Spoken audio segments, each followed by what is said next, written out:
Bienvenue dans ce cours spirituel.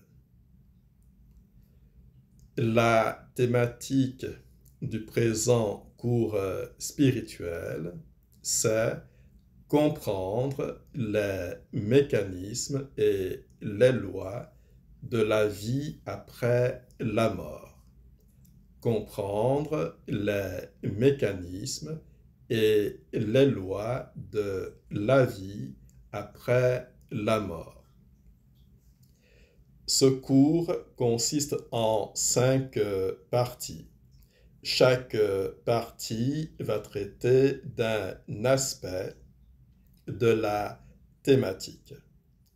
Première partie, à quoi ressemble la vie après la mort? Deuxième partie, les principaux niveaux dimensionnels du plan astral. Troisième partie, les deux mécanismes qui conditionnent le niveau vibratoire dimensionnel des êtres. Quatrième partie, le phénomène de l'ascension astrale. Et cinquième partie, les principaux mécanismes de la réincarnation. Je précise que les cours spirituels ainsi que les autres contenus que je propose sont enregistrés dans les conditions du réel. Cela veut dire que vous risquez d'entendre quelques bruits de mon environnement immédiat. Je vous remercie de vous concentrer sur le contenu du cours et de ne pas trop vous formaliser si vous entendez quelques bruits de mon environnement immédiat. Commençons. Donc, la première partie. À quoi ressemble la vie après la mort? Et nous allons commencer le traitement de cette partie par un éclairage de la structure générale de l'être. La structure générale de l'être, des êtres, la structure générale d'un être. Ici, en l'occurrence, d'un être humain. Donc, ici, en l'occurrence, d'un être humain. L'être se présente en 3 grands niveaux. Certes, ce n'est pas tout à fait correct de nommer cela des niveaux, mais nous allons corriger et affiner le propos au fur et à mesure qu'on va le développer, au fur et à mesure que nous allons le développer. L'être humain se présente en 3 grands niveaux. Un niveau spirituel, un niveau astral et un niveau physique.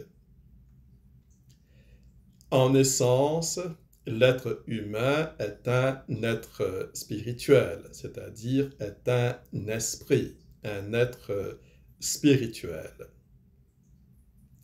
Quand l'être spirituel vit dans le plan spirituel, dans quelques dimensions du plan spirituel, il n'est pas nécessaire de le nommer autrement que comme un être spirituel, que comme un esprit.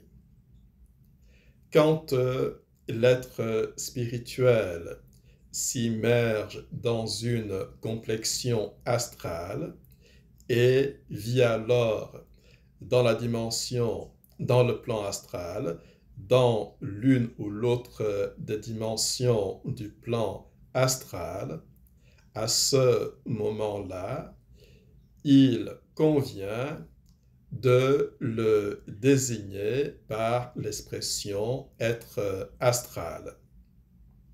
C'est quoi un être spirituel? C'est un esprit qui vit dans le plan spirituel. C'est quoi un être astral? C'est un esprit immergé dans une complexion astrale et qui vit dans le plan astral, dans l'une quelconque des dimensions du plan astral.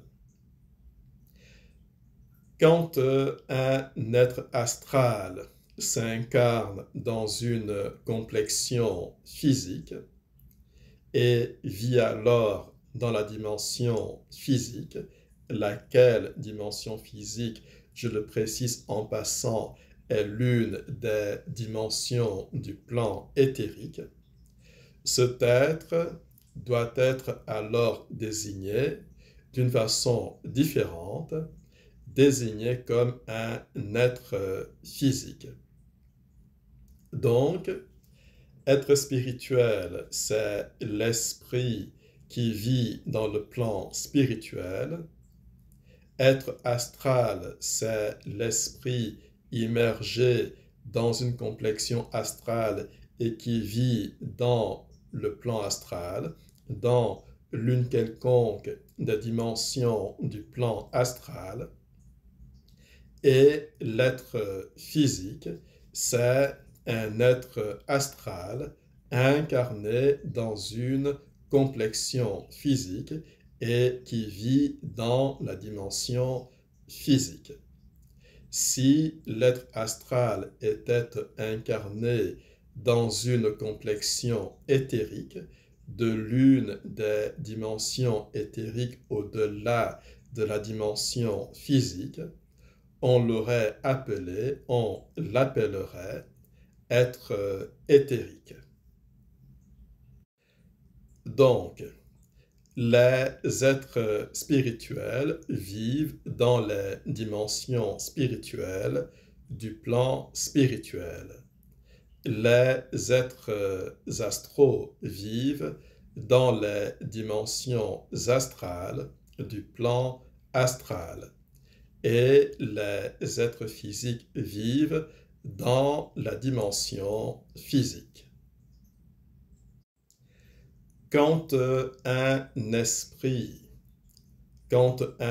être spirituel devient un être astral, c'est-à-dire quand un être spirituel s'immerge dans une complexion astrale, la densité magnétique, et je suis en train de simplifier la notion ici, la densité magnétique de la complexion astrale a un effet d'engourdissement sur la conscience de l'être spirituel. La conscience engourdie, qui est un mélange de la conscience spirituelle et de la densité magnétique de la complexion astrale, donc la conscience engourdie, dite conscience astrale, est une conscience beaucoup moins lucide que la conscience spirituelle de l'être spirituel quand il est dans le plan spirituel hors de toute complexion astrale. L'être astral est donc doté d'une conscience astrale. Cette conscience astrale n'est pas l'expression pure de la conscience spirituelle de l'esprit immergé dans la complexion astrale. Cette conscience astrale, c'est la résultante de la conscience spirituelle engourdie et de la densité magnétique de la complexion astrale. Donc, l'être astral oublie en quelque sorte qu'il est un esprit et il croit être un être astral.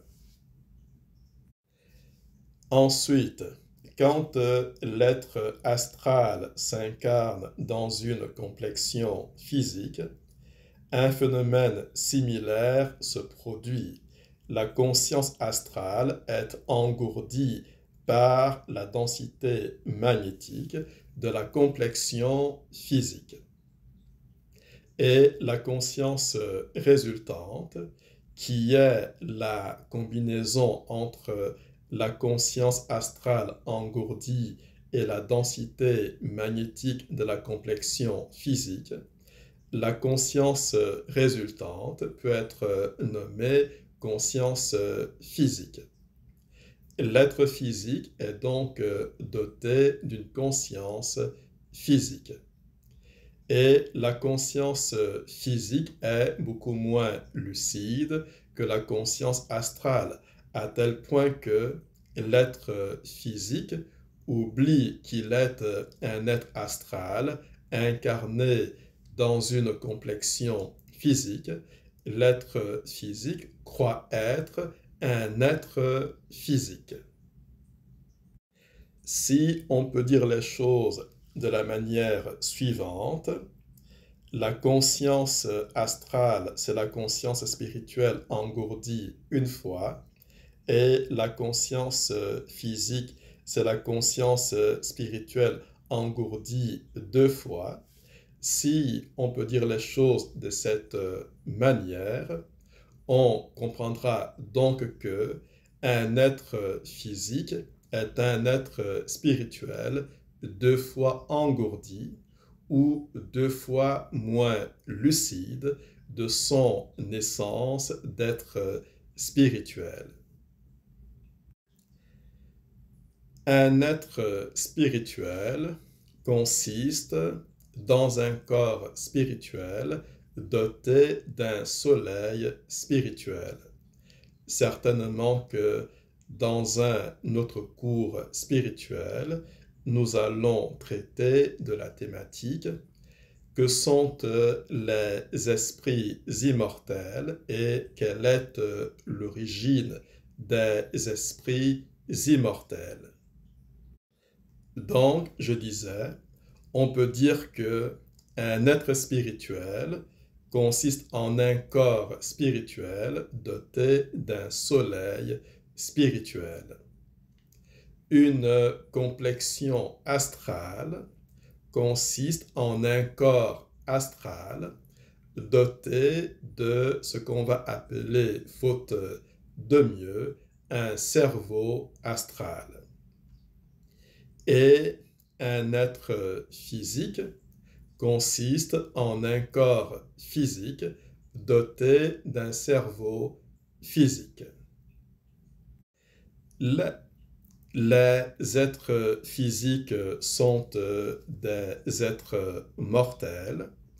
Les êtres astraux sont des êtres mortels, tandis que les êtres spirituels sont des êtres immortels. La puissance d'immortalité des êtres spirituels réside dans le pouvoir du soleil spirituel.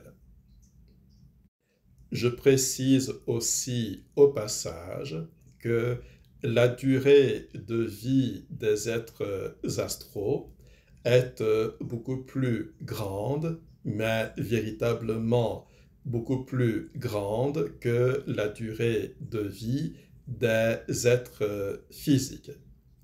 Cela veut dire qu'un être astral peut avoir plusieurs incarnations physiques, donc plusieurs incarnations en être physique. Je rappelle et je résume ce point avant de développer les points suivants.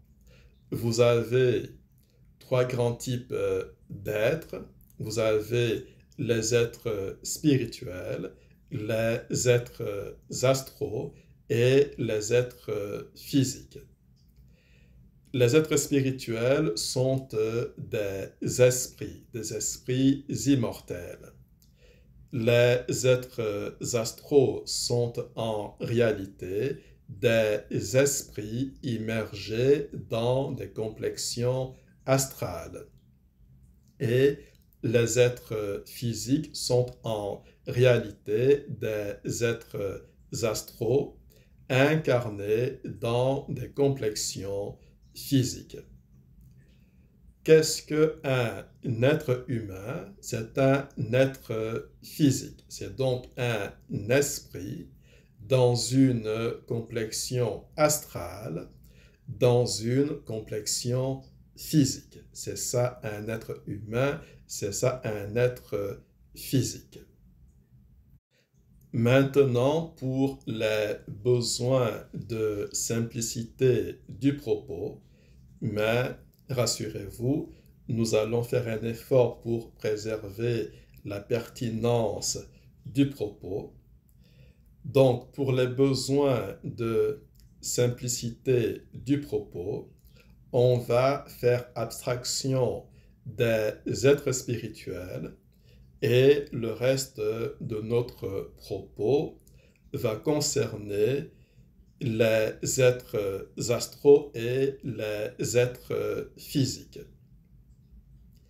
Les choses ainsi posées, qu'est-ce qu'un être physique? C'est un être astral incarné dans une complexion physique.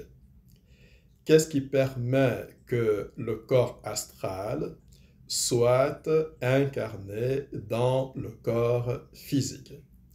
Qu'est-ce qui fait que le corps astral reste en quelque sorte arrimé au corps physique dans lequel il est donc incarné? Quand vous examinez le corps physique, vous avez le cerveau, qui est l'élément central du système nerveux, et vous avez les plexus nerveux qui sont les autres éléments importants du système nerveux. De fait, le cerveau lui-même peut être présenté comme le plus important des plexus nerveux du système nerveux. C'est quoi un plexus nerveux? C'est une concentration de nerfs. C'est une concentration de cellules nerveuses, de réseaux nerveux, de fibres nerveuses. Donc, le cerveau, c'est le plus important des plexus nerveux dans le corps physique. Mais vous avez d'autres plexus nerveux dans le corps physique. Si vous voulez forcer la façon de compter les choses, vous pouvez compter 7 principaux plexus nerveux en incluant le cerveau. Mais il y a plus de 7 plexus nerveux dans le corps physique. Et si vous voulez adapter la description, vous pouvez considérer que les principaux plexus nerveux sont plus ou moins alignés dans l'axe de la colonne vertébrale. Un plexus nerveux, qu'est-ce que c'est d'un point de vue, on va dire, magnétique? Je dois ici préciser que l'usage du terme magnétique, c'est le terme par défaut, c'est l'usage par défaut que j'adopte, que nous adoptons, que j'adopte quand il n'est pas forcément nécessaire d'entrer dans le détail de la définition des substrats énergétiques et de la définition des modalités de ces substrats énergétiques. Un plexus nerveux, qu'est-ce que c'est? C'est une concentration d'activité nerveuse énergétique qui va générer ce que je vais ici nommer un champ magnétique nerveux. Chaque plexus nerveux peut être représenté sous la forme d'un champ magnétique nerveux, c'est-à-dire d'un champ magnétique spécifique de ce plexus nerveux. À l'expression de champ, on peut préférer l'expression de centre. D'un point de vue énergétique, les plexus nerveux sont des centres magnétiques générés par l'activité neuroélectrique, par l'activité neuromagnétique du système nerveux, donc du cerveau et des différents plexus nerveux. Ces champs magnétiques nerveux ont la propriété d'attirer et d'agripper le corps astral. Donc, littéralement, le corps astral est maintenu, on va dire, superposé au corps physique grâce au point d'arrimage que représentent les centres magnétiques nerveux générés par l'activité neuro-électromagnétique des plexus nerveux. Le cerveau en premier dans cette affaire. Qu'est-ce que la mort? La mort, c'est quand le niveau d'énergie des centres magnétiques nerveux, y compris le centre magnétique cérébral qui est le plus important, c'est quand le niveau d'énergie des centres magnétiques nerveux est ramené à strictement zéro. C'est-à-dire, la mort, c'est quand les champs magnétiques nerveux cessent d'exister. N'oubliez pas que ces champs magnétiques nerveux sont davantage un phénomène qu'un objet, sont davantage des phénomènes que des objets. Prenez l'exemple d'un électroaimant qui consiste en un fil enroulé autour d'une bobine. Tant que vous faites circuler du courant électrique dans le fil, cette bobine va générer cet échafaudage, cette construction va générer un champ électromagnétique. Dès que vous cessez de faire circuler du courant électrique dans le fil, ce champ électromagnétique cesse d'exister. Le fil électrique continue d'exister, la bobine autour de laquelle ce fil est enroulé continue d'exister, donc la structure continue d'exister, mais le champ magnétique, le champ électromagnétique qui était généré par la circulation du courant dans le fil, ce champ électromagnétique cesse d'exister. Eh bien, dans la mort, c'est la même chose. La matière cérébrale est toujours là, mais il n'y a plus d'impulsion neuroélectrique, il n'y a plus d'impulsion neuromagnétique qui circule dans le cerveau, qui circule dans les plexus nerveux. Et donc, il n'y a plus de champ magnétique nerveux, il n'y a plus de centre magnétique nerveux.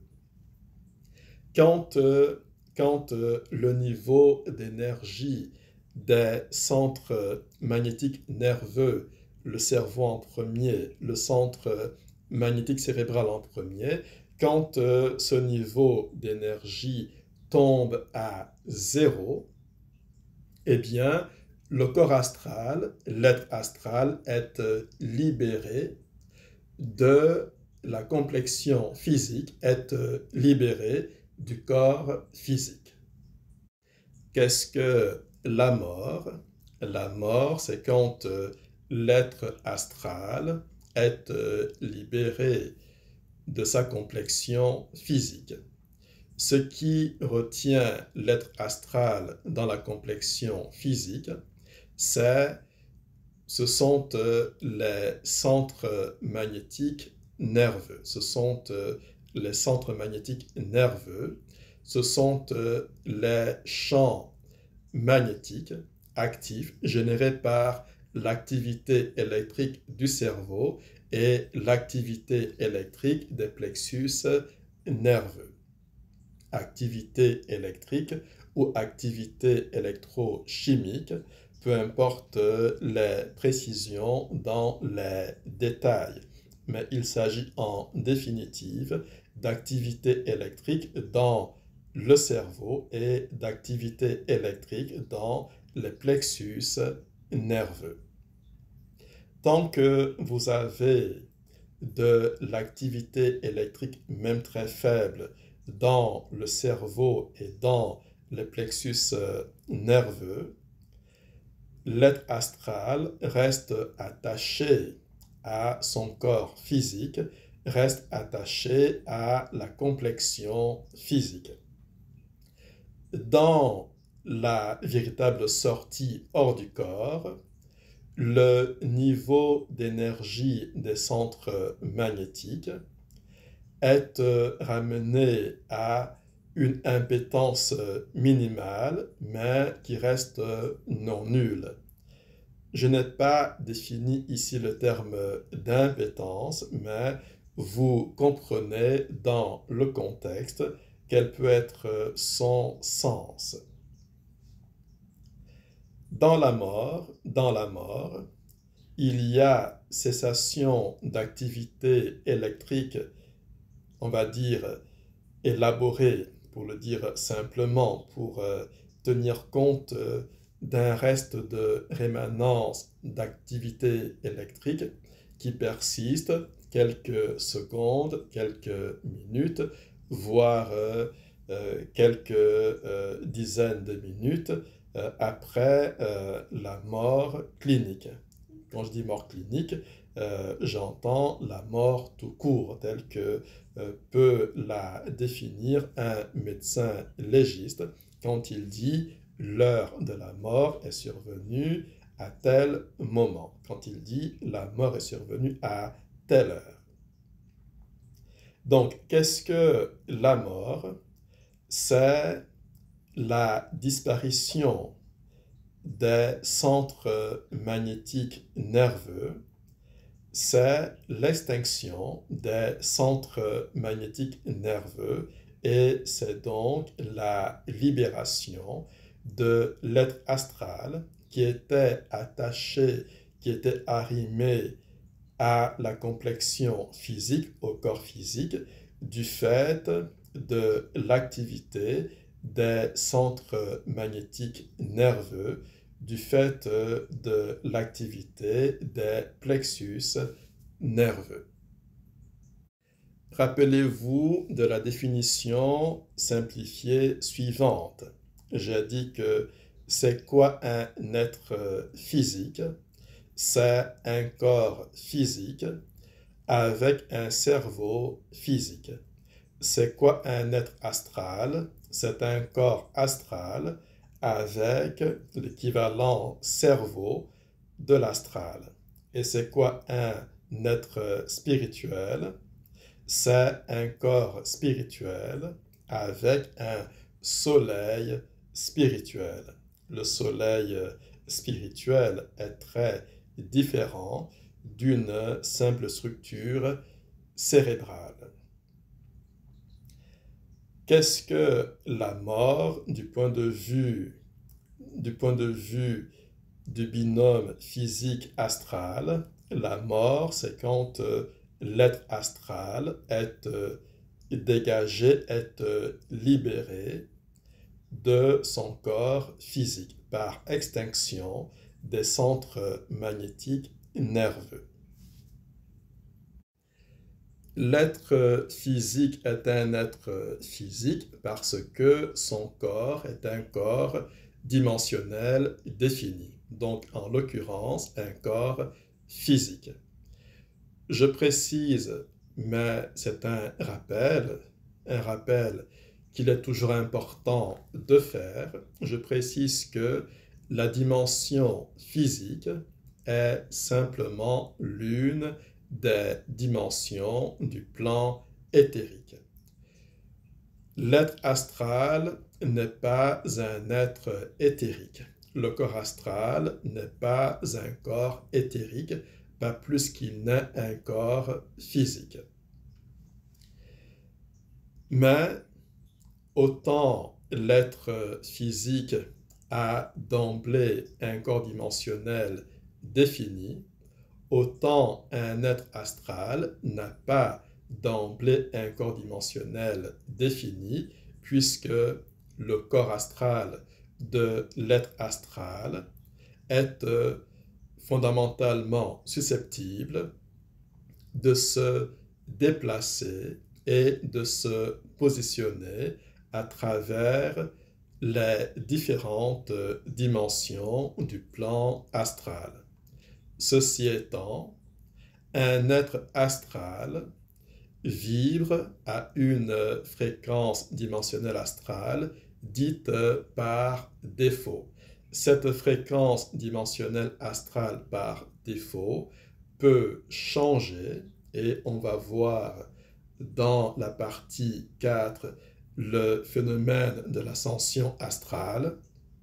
Le phénomène de l'ascension astrale, on va voir quels sont les mécanismes qui déterminent la variation, le changement de la fréquence vibratoire dimensionnelle astrale par défaut d'un être astral.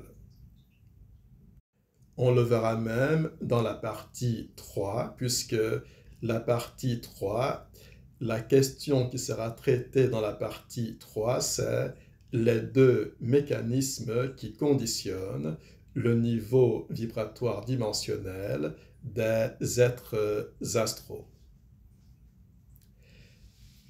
Donc, ce qui meurt dans le binôme physique-astral, ce qui meurt, c'est la complexion physique. On peut dire ce qui meurt, c'est l'être physique, mais vous vous rappelez de la définition simplifiée, c'est quoi un être physique? C'est un être astral incarné dans une complexion physique. On peut dire que, d'une certaine manière, un être physique n'est pas un être en tant que tel. L'être-té physique, si on peut dire les choses de cette manière, l'être-té physique est simplement une distorsion de perception. L'être-té physique, c'est-à-dire le fait qu'un être physique croit être un être physique et oublie qu'il est un être astral incarné dans une complexion physique. Donc, l'être-té physique est une distorsion de perception. Un être physique ne croit être un être physique que dans la seule mesure de l'engourdissement de la conscience astrale et dans la seule mesure de la combinaison de la conscience astrale engourdie additionnée avec la densité magnétique de la complexion physique. Plus précisément, la densité magnétique du cerveau physique de la complexion physique. Donc, la mort, qu'est-ce que c'est? C'est juste la mort de la complexion physique. C'est quand la complexion physique n'est plus capable de retenir l'être astral. C'est quand le corps physique n'est plus capable de retenir le corps astral.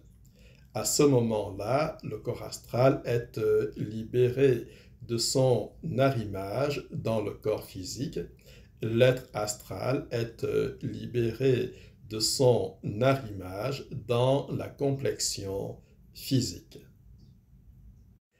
Un être astral, ça possède une fréquence vibratoire dimensionnelle par défaut. Je rappelle, encore une fois, c'est toujours important de rappeler les points importants, c'est pour éviter tout risque de malentendu. Je rappelle que la fréquence vibratoire ou le taux vibratoire par défaut de l'être astral, fréquence vibratoire dimensionnelle, taux vibratoire dimensionnel, je rappelle que la fréquence vibratoire par défaut d'un être astral peut tout à fait varier. Mais quand il y a mort, quand il y a mort de complexion physique, il y a un phénomène de rappel qui s'installe naturellement. Quel est ce phénomène de rappel? Permettez-moi de prendre une image très simple.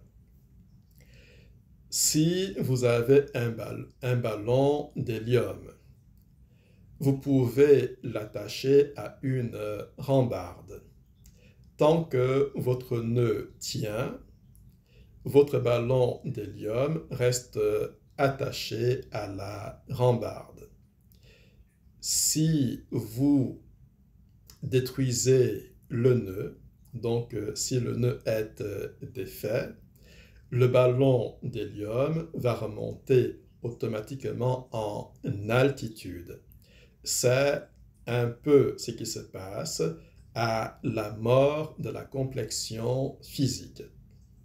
L'activité magnétique des plexus nerveux, le cerveau en premier, c'était le nœud qui retenait l'être astral attaché à la rambarde de la complexion physique.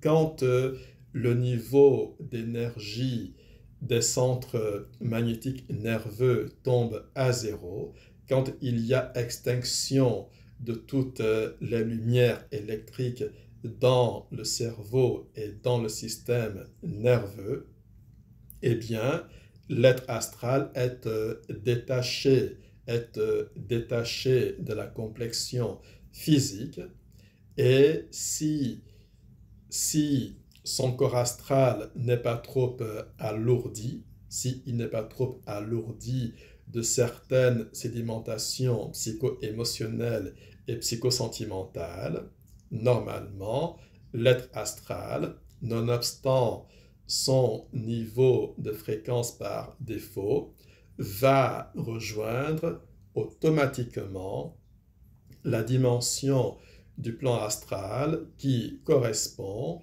à sa fréquence dimensionnelle astrale par défaut. D'un point de vue magnétique, le plan astral exerce une attraction magnétique sur les êtres astraux qui sont en situation d'incarnation. Ce qui empêche un être en incarnation, ce qui empêche un être astral en situation d'incarnation d'être happé par le plan astral, ce sont les plexus nerveux c'est l'activité magnétique du cerveau physique et l'activité magnétique des plexus nerveux physiques. Mais dès que l'arrimage magnétique s'éteint, l'être astral est naturellement attiré par le plan astral. Et dans le plan astral, il est attiré beaucoup plus spécifiquement par la dimension du plan astral qui correspond à son taux vibratoire dimensionnel par défaut. Ce phénomène d'attraction astrale, de rappel astral, vous le connaissez dans les témoignages de vie après la mort, non, dans les témoignages d'expériences aux frontières de la mort. Vous le connaissez sous la forme des récits de tunnels. Le tunnel, c'est juste un effet magnétique qui se produit quand l'attraction du plan astral sur l'être astral qui était incarné devient beaucoup plus forte, en fait, devient capable d'exercer son action sans être contrebalancé par l'arrimage magnétique généré par les plexus nerveux physiques, en premier chef, le cerveau physique. Donc, le fameux phénomène de tunnel, c'est un phénomène purement mécanique énergétique. Si le rappel au plan astral est très rapide, vous n'aurez même pas l'impression d'un tunnel. Vous allez juste passer de l'environnement physique en translation à l'environnement de la dimension du plan astral qui correspond à votre fréquence dimensionnelle astrale par défaut. Comment se présente le plan astral? On va prendre l'image pas du plan, mais de la dimension physique. La dimension physique se présente avec un mobilier cosmique, c'est-à-dire il y a des étoiles, il y a des planètes. Et quand vous êtes un être physique, vous habitez sur une planète physique. Les dimensions éthériques du plan éthérique, donc les autres dimensions du plan éthérique qui sont au-dessus en termes de niveau vibratoire, qui sont au-dessus de la dimension physique, les dimensions éthériques se présentent elles aussi avec du mobilier cosmique. Toujours pour simplifier, il y a des soleils éthériques et il y a des planètes éthériques.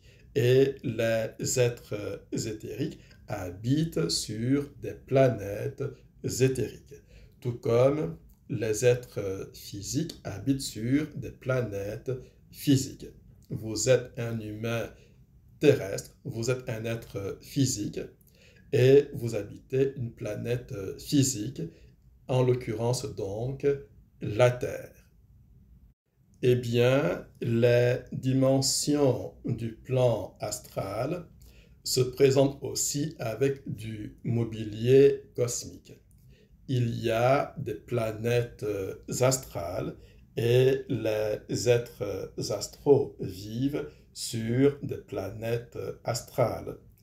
On peut dire des sphères, mais la notion de planète reste pertinente dans son principe pour désigner les sphères de vie sur lesquelles ou même dans lesquelles vivent les êtres astraux. Il y a certaines imbrications complexes et certaines intrications complexes entre certaines planètes physiques, certaines planètes éthériques et certaines planètes astrales. Mais ce n'est pas ici le lieu d'éclairer cette question spécifique.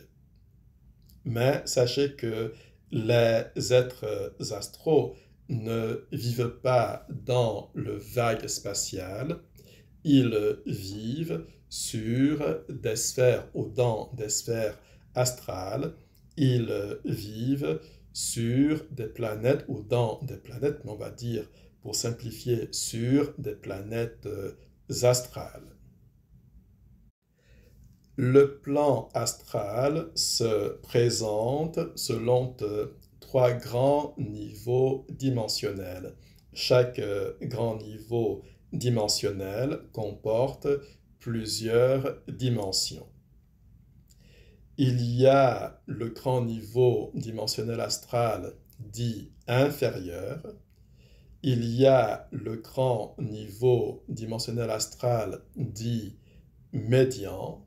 Et il y a le grand niveau dimensionnel astral dit supérieur. Donc, l'astral inférieur, c'est l'ensemble des dimensions les plus basses du plan astral.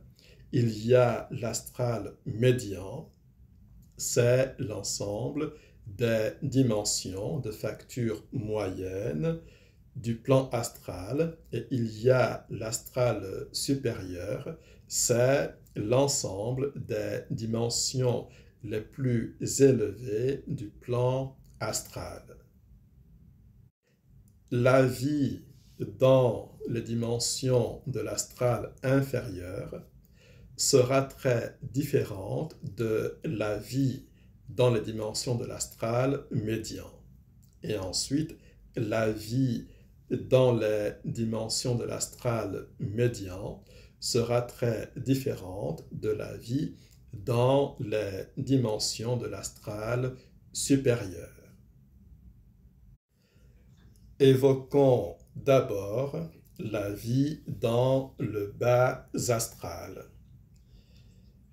Peu importe ce que vous croyez savoir sur la vie dans le bas astral, je vous demande de mettre de côté ce que vous croyez savoir et d'essayer de m'écouter avec votre plus intense attention, avec votre plus intense concentration.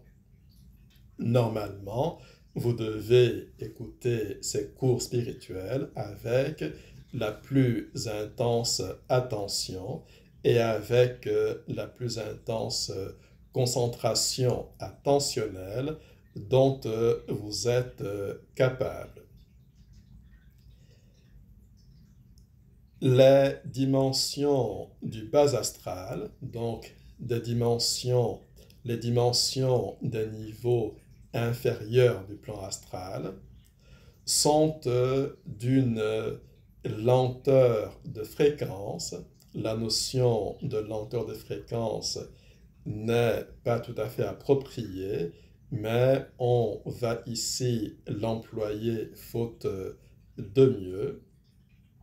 Donc, les dimensions de l'astral inférieur, les dimensions du bas astral, normalement l'expression astral inférieur devrait suffire à désigner correctement ce dont on est en train de parler. Donc, je vais essayer de ne pas recourir à l'expression surchargée culturellement de bas astral et je vais essayer de faire usage de l'expression correcte, l'astral inférieur. Trois grands niveaux dans le plan astral, l'astral inférieur, l'astral médian et l'astral supérieur. et chaque niveau comporte plusieurs dimensions. Il y a beaucoup plus de proximité entre les dimensions de l'astral inférieur entre elles qu'il n'y en a entre la moins basse des dimensions de l'astral, entre la moins basse des dimensions de l'astral inférieur et la plus basse des dimensions de l'astral médian. Je répète, mais vous m'avez normalement compris. Les dimensions de l'astral inférieur sont regroupées en un petit paquet de dimensions qui se différencient très peu entre elles en termes de niveau de fréquence vibratoire, de sorte que la distance entre le paquet de dimensions de l'astral inférieur et l'ensemble des dimensions de l'astral médian, cette distance vibratoire est beaucoup plus importante que la distance vibratoire entre deux dimensions de l'astral inférieur.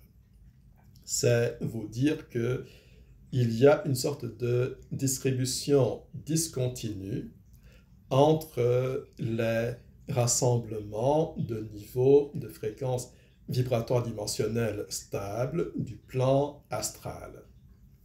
Donc, les dimensions de l'astral inférieur sont des dimensions avec un niveau de fréquence vibratoire qui est extrêmement bas. On parle de lenteur vibratoire. Quand la vibration dimensionnelle par défaut d'un être astral correspond à l'une ou l'autre des dimensions de l'astral inférieur, cet être astral, après la mort de sa complexion physique, va se retrouver à vivre dans l'astral inférieur, donc dans la dimension de l'astral inférieur qui correspond à sa vibration dimensionnelle par défaut. Comment se présente la vie d'un être astral qui vit dans l'astral inférieur? Elle se présente de la manière suivante. La lenteur de vibration, la lenteur de fréquence des dimensions de l'astral inférieur a un effet d'induction, on va dire, de sommeil sur l'être astral. C'est-à-dire que littéralement, si vous visitez les dimensions des niveaux les plus bas de l'astral inférieur, vous allez trouver les êtres astraux, pour l'image, on va dire, allongés par terre, en train de dormir plus ou moins profondément et plongés dans leur cauchemar. Plongés dans leur cauchemar. L'être astral qui, pendant son incarnation en être physique, a accumulé trop de sentiments négatifs sédimentés, aura abaissé sa fréquence dimensionnelle astrale jusqu'à la faire correspondre à l'une ou l'autre des dimensions de l'astral inférieur. On va approfondir ce point, on va développer ce point quand on sera dans la partie 3, les deux mécanismes qui conditionnent le niveau vibratoire dimensionnel des êtres astraux. Mais ici, on doit l'évoquer en passant. Ce qui abaisse la fréquence vibratoire dimensionnelle astrale par défaut d'un être astral, c'est l'accumulation, pire que ça, c'est la sédimentation de sentiments négatifs pendant l'incarnation. Donc, quand l'être astral, pendant son incarnation en être physique, quand l'être astral a beaucoup trop accumulé, sédimenté, métabolisé, par exemple, des sentiments de peur, des sentiments de haine, des sentiments d'animosité, des sentiments d'être victime, donc de victimisation, des sentiments de tristesse, des sentiments d'angoisse et les différentes nuances de ces sentiments négatifs. Quand l'être a accumulé beaucoup trop de tels sentiments, quand l'être a sédimenté ces sentiments au fond de son cœur psychologique, de son cœur humain, on va le dire simplement, quand l'être a métabolisé, intériorisé de tels sentiments, l'effet le plus important d'une telle sédimentation de sentiments négatifs, c'est un affaiblissement, c'est un abaissement de la vibration dimensionnelle astrale par défaut de l'être. Les sentiments apparents, les émotions apparentes que l'être laisse transparaître à l'extérieur, ça n'a aucune importance. Ici, l'élément important, c'est les sentiments de fond que l'être sédimente au fond de son cœur humain, de son cœur d'émotion, de son cœur de sentiment, de son cœur d'affect psychologique. Donc, ça ne sert à rien de jouer à l'extérieur la personne heureuse, aimante, si au fond de vous, vous sédimentez de la peur ou de la haine ou de l'animosité ou le sentiment de victimisation ou de la tristesse ou de l'angoisse. Ce sont les sentiments que vous sédimentez au fond de votre cœur d'émotion, au fond de votre cœur de sentiment, au fond de votre cœur d'affect psychologique. Ce sont les sentiments que vous sédimentez au fond de votre cœur psychologique, il faut l'appeler comme ça. Ce sont ces sentiments-là qui vont déterminer votre fréquence vibratoire dimensionnelle par défaut. C'est l'un des deux grands mécanismes qui conditionne le niveau vibratoire dimensionnel de l'être astral que vous êtes.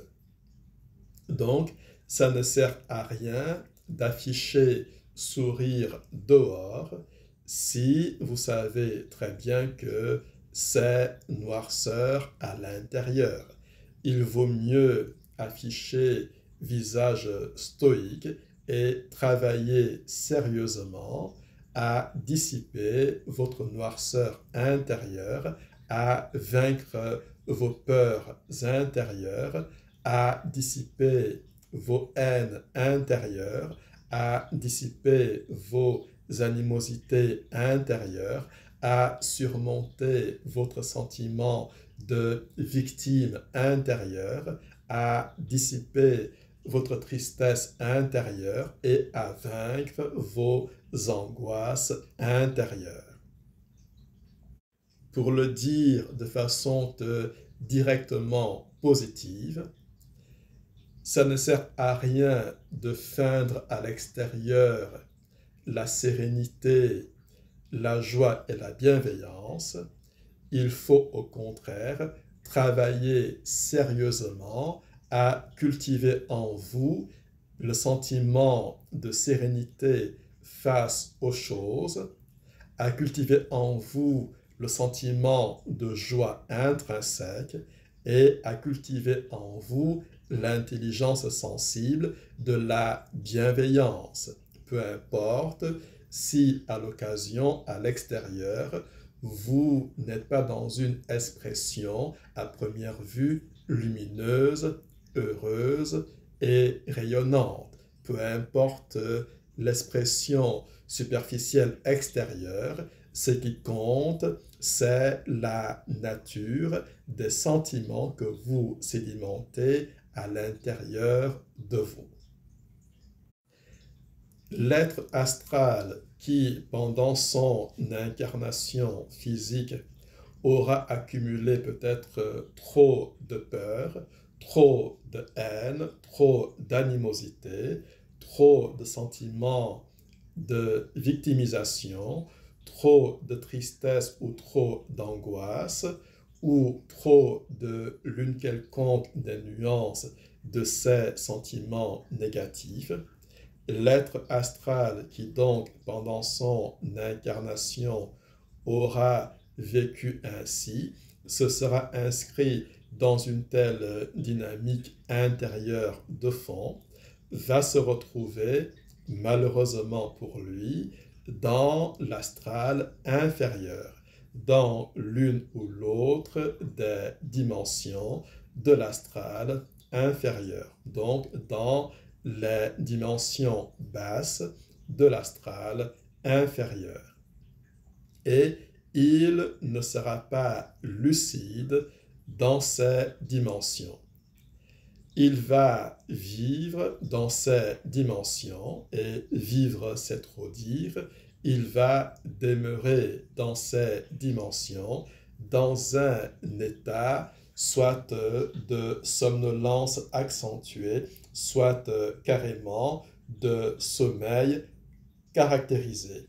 Et dans son sommeil, il sera plongé dans une succession de cauchemars. Parce que les cauchemars, c'est ce que fabrique la sédimentation des sentiments négatifs. La peur fabrique des cauchemars, la haine fabrique des cauchemars, l'animosité fabrique des cauchemars, la victimisation fabrique des cauchemars, la tristesse fabrique des cauchemars, l'angoisse fabrique des cauchemars. Donc, l'habitant des dimensions basses, les plus basses de l'astral inférieur, est plongé dans un sommeil cauchemardesque, dans un sommeil de cauchemar, cauchemardesque. Et deux choses peuvent le sortir de là. Deux choses peuvent le sortir de là. Soit l'être a la chance de se réincarner, donc le mécanisme de réincarnation va agir sur lui à un moment donné et il va se réincarner et on va voir quels sont les principaux mécanismes de la réincarnation dans la partie 5 de ce cours. Donc, soit il se réincarne, il a la chance que les mécanismes de réincarnation s'exercent sur lui à quelques moments et l'emmènent en incarnation. Et il pourra éventuellement avoir la chance de mieux s'y prendre dans cette incarnation suivante.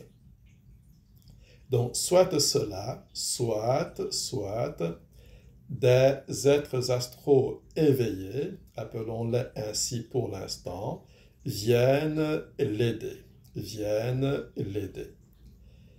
Il y a dans le plan astral des êtres astraux éveillés qui ont la capacité de se mouvoir librement dans quasiment toutes les dimensions de l'astral et qui ont assez de lucidité et surtout assez de pouvoirs astraux pour pouvoir aider les êtres astraux qui sont dans des situations difficiles.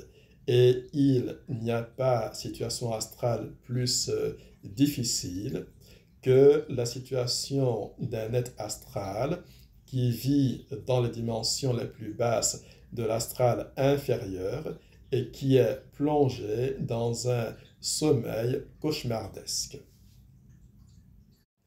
Donc, il existe des êtres astraux éveillés qui ont assez de lucidité et surtout assez de puissance psychique astrale pour gérer le plan astral et pour travailler à résoudre les principaux problèmes du plan astral, c'est-à-dire essentiellement qui travaillent à aider les êtres astraux qui sont en situation de difficulté, notamment en situation de grande difficulté.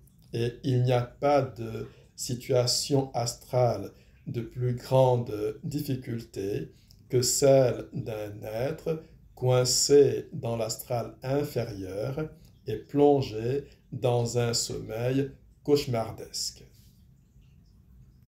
Ce qui détermine dans quel niveau de l'astral vous allez vous retrouver après la mort de votre complexion physique, ce ne sont pas vos croyances religieuses, ce ne sont même pas éventuellement vos croyances spirituelles. Dans le champ spirituel, on n'est pas censé être dans le domaine de la croyance.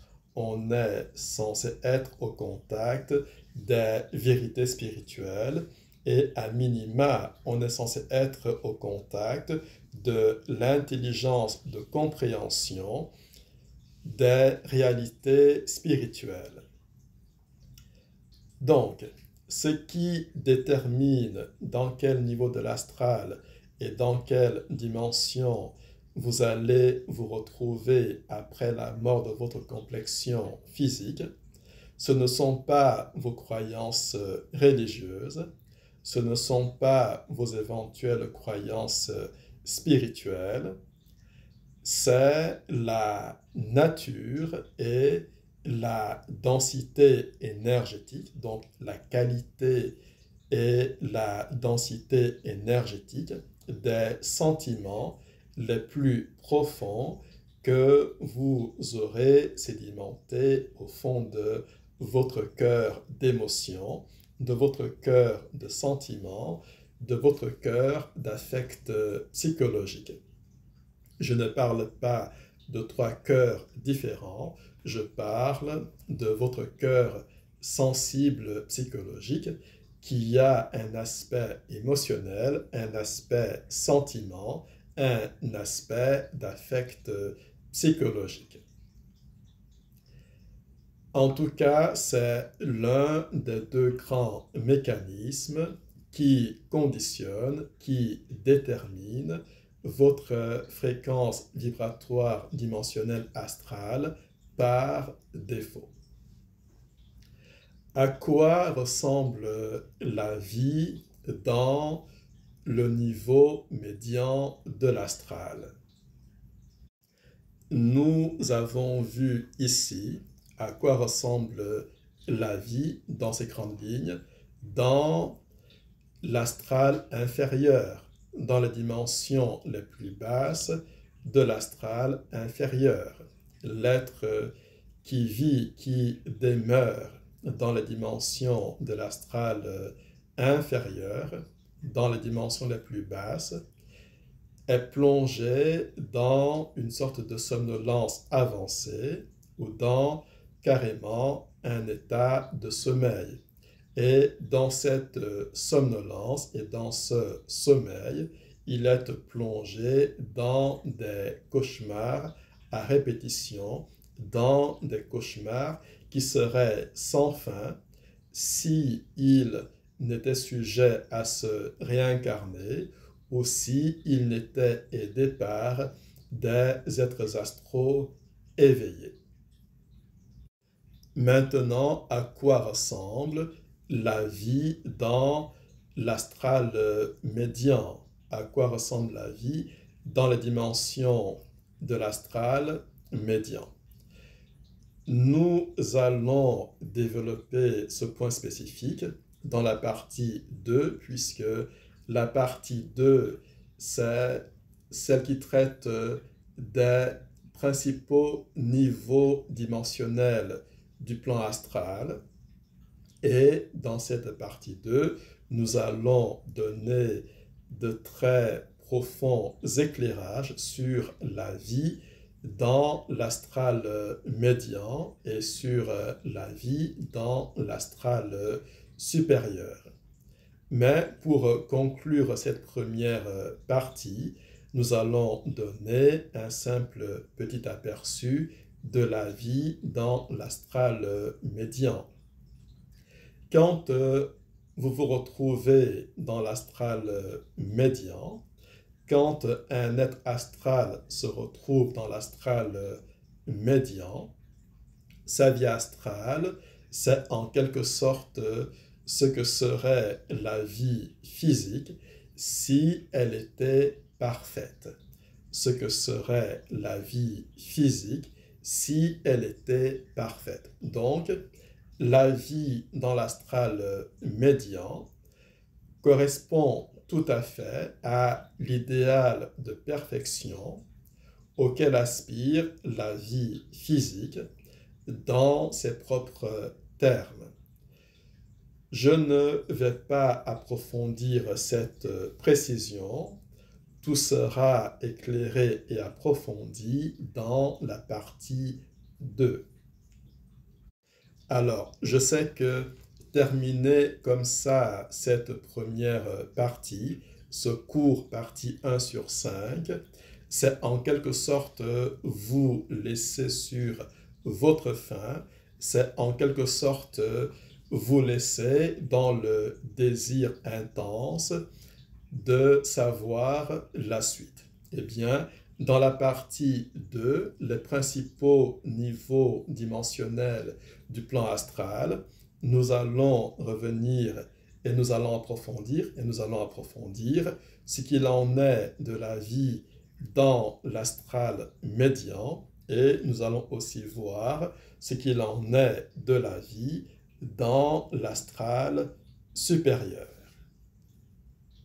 Donc, si vous rencontrez cette partie 1 sur 5 de ce cours sur la chaîne YouTube ou sur quelques autres réseaux sociaux, la suite, les parties 2, 3, 4 et 5, c'est sur mon site enseignementspirituel.com. À bientôt, à tout de suite.